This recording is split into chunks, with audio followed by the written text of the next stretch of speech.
Hello. Welcome back.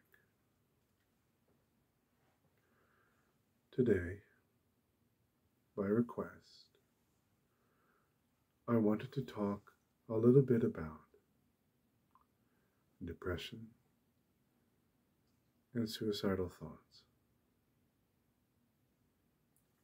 I will here disclaim that none of my videos are intended to diagnose or treat any condition. If you're thinking of hurting yourself, don't do it. Talk to someone you love, a friend, a family member. Talk to a therapist or a doctor, or text 988 to talk to a crisis counselor. Now, I'm not going to try and give anyone any advice about what they should do when struggling with depression or suicidal thoughts. Instead, I'm going to tell you about my struggles with the same things and how I came to deal with them and how I am still dealing with them. I don't have anything prepared, nothing in front of me to read, which might be a mistake because this is an important topic. I'm going to try to speak extemporaneously on it. It might not work, but I have in front of me my keyboard, and it is covered in a green blanket. I don't know if you can hear this. And if you can, and if it relaxes you, that's good. I'm going to be running my hand over the green blanket from time to time to make a nice soothing sound. So, let's get started. As I have explained before, I think, I am a survivor of child abuse. In my 20s, I was a very angry person. And anger can actually be hopeful. In my anger, I was sure that the world was fair, and that as it was not fair, or it would not have been fair, for me not to find a way to bring closure to certain issues, or to satisfy my anger in a reasonable way, I was certain that I would have closure, and that I would have satisfaction, and that I would not be allowed to remain a victim. In my mind, I was weak, but I didn't think it would be fair for me to be weak my whole life. I thought everybody will get a chance to be strong and to be actualized and to be affirmed. Because what kind of world is it, really, if there are some people who are never happy? Surely there is someone out there working to make sure everybody gets a chance to be happy. And this wasn't really something that I thought a lot about, but it was nonetheless something that I accepted as true. And no one had ever told me that that was the case. And I just thought, the world couldn't work. Nothing could get done if people were left behind, abandoned, and allowed to suffer. If this were a world, I thought, that did not care about relieving suffering, then there would be so many people suffering that nothing could ever be achieved. This seemed reasonable to me in my 20s. I'm 44 now. So, I was angry, but I was certain that I was going to make something of myself. And I was going to show everybody who had taken it for granted that I was nothing, that I was actually something. I was going to prove to them that they were wrong for having dismissed me. And the world was going to let that happen because it was a fair place. Of course, these are irrational things to believe. And they did not come to pass. I set out on several artistic endeavors, all of which failed. I wanted to become a professional artist of some kind, a musician and author. I wrote a lot of songs. I recorded albums. I wrote books. I created art. And none of it amounted to a career. None of it. And I never found any way to make my anger into something productive, to make it change me into a person who wasn't angry anymore, who instead was accomplished and strong and meaningful. My anger never became my power. So I began to despair. I thought, well, maybe the world really isn't fair. And how can that be? How can it be that the world isn't fair? If the world is broken, why isn't anyone fixing it? If so many people are unhappy, and will always be unhappy, and will die unhappy, why isn't there some social mechanism that will help them, that will correct that? Why don't we want more people to be happy? And this was a big crisis in my life. And I became depressed. As I said, I began to despair. It was a very bad depression. And I thought, fairness is an illusion. It's not an objective fact of the universe. It's not even a guarantee where I live. Fairness is made up. I became depressed, and all of my motivation disappeared. Nothing that I had liked to do before I was depressed was interesting to me anymore. I thought, what is the point? And I didn't want to do any of the things that I had been so motivated to do before. I didn't know how to find motivation. And I wallowed for some time. I thought, why do I want to be in a world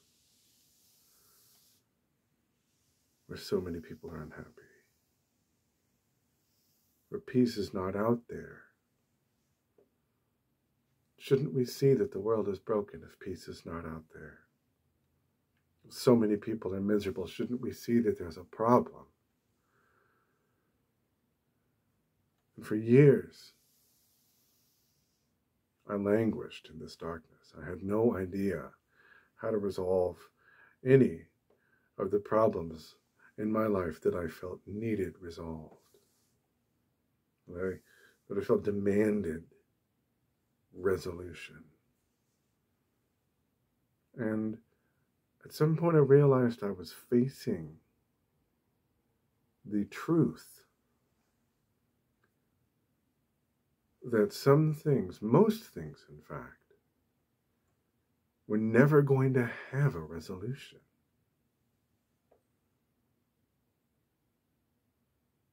And I realized that I was demanding of my life and of the world that what I expected to see and what I thought it was best to see and what I thought it would be fair to see in the world be manifested. I was saying, here is the way the world should be. And I tried to change my thinking. And I started saying, here is the way the world is. And what about me? What is the way I am? And it took a long time for this line of thought, this way of thinking, to be productive in my life. And in the meantime, I began to wonder why I was here at all. Why wasn't it my choice whether I continued with my life? What was my reason for being? What was my reason for living? And I discovered meditation. My brother introduced me to meditation and to the works of Eckhart Tolle, a person with whom I disagree about many things. But reading his works started me down a path of thought that was productive and inspired me to think about things in a different way. Not necessarily the way Tolle thought about them, but in my own way. I developed my own meditative tradition, and I'm still developing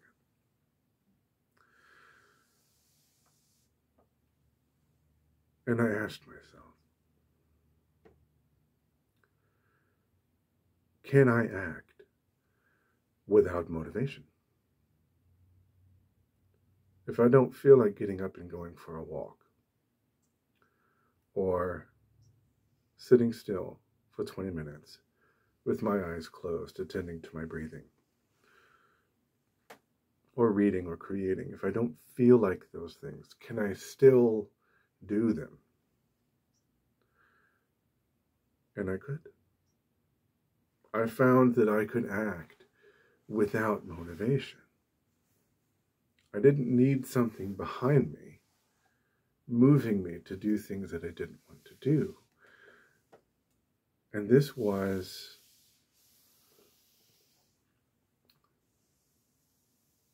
something that required me to deprioritize my satisfaction.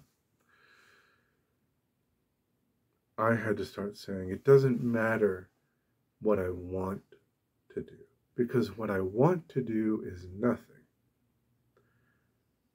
Instead, I'm going to go for a walk. I'm going to meditate. I'm going to read. Why am I going to do any of those things? Why? What's motivating me to do them? Nothing. It doesn't matter. I'm going to do them, even if I don't feel like doing them. Even if I don't feel inspired. Even if I don't feel compelled. I'm still going to do these things, and I'm going to do them every day. I'm going to make them into a routine so that I can follow my routine for its own sake, without the need for motivation. And this way of thinking, as well as meditation,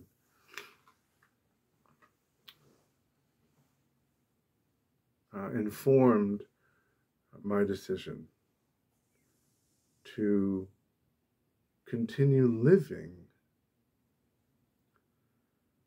even if I had no reason to live. I'll try and say that in a clearer, a better way. Because I found myself capable of acting without motivation, of doing something for no reason, something that was positive, something that had a good effect on me, doing something positive with no rationale, I was able to change how I thought about why I continued living at all.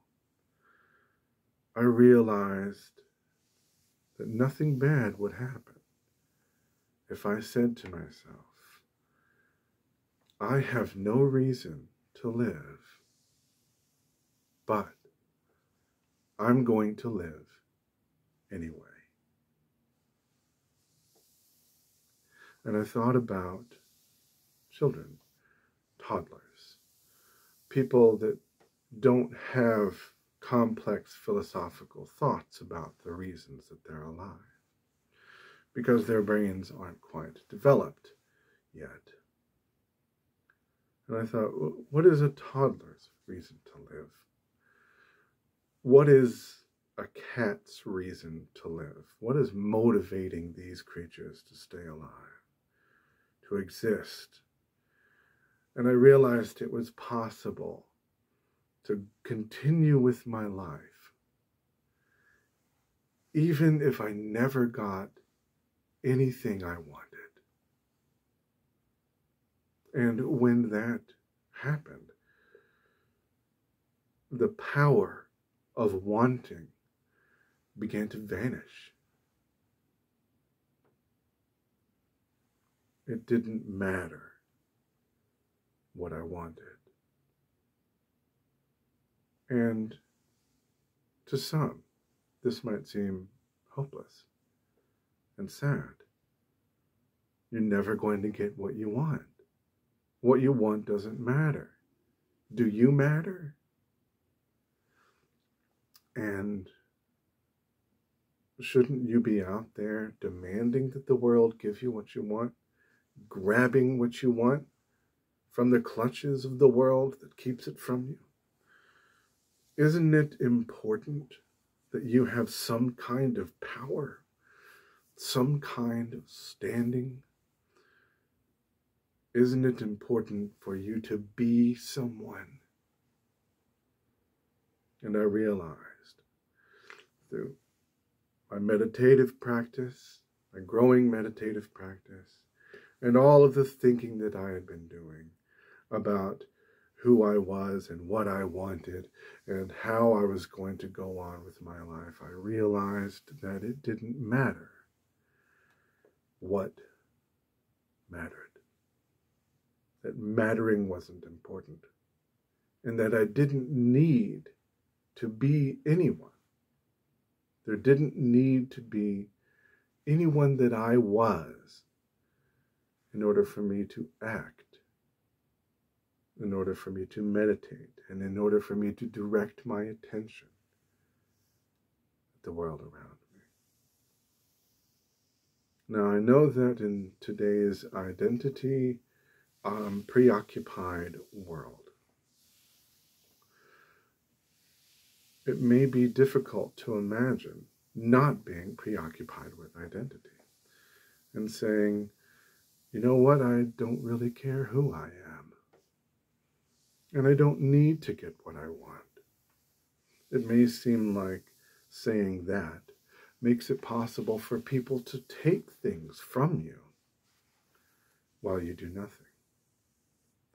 And I want to assure you that meditation is not passive, that peace is not the same thing as doing nothing,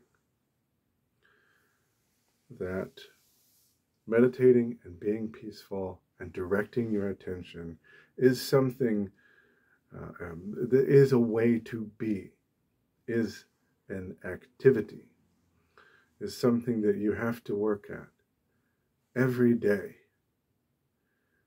It's not passive. But you will also realize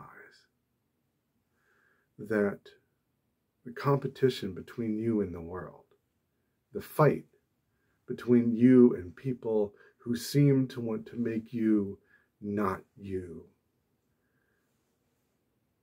isn't quite as simple as us versus them.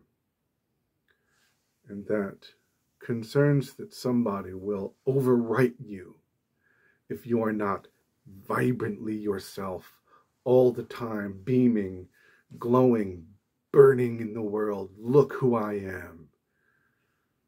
Constantly asserting yourself. That you're not going to go dim just because you aren't the brightest flame. Now, this is not something that I can sum up in one video. I may continue talking about this if you think it's interesting. It requires me to put my thoughts together on the subject. Perhaps contrary to appearances, I'm not a natural teacher. I'm a meditator, and I have taught myself, but teaching others is not something that comes easily to me. So I'm going to end the video here. And I hope that you have gotten some value out of it. At the very least, some relaxation. As always, thank you for listening. Peace and loving kindness to all of you. And I will see you in the next video.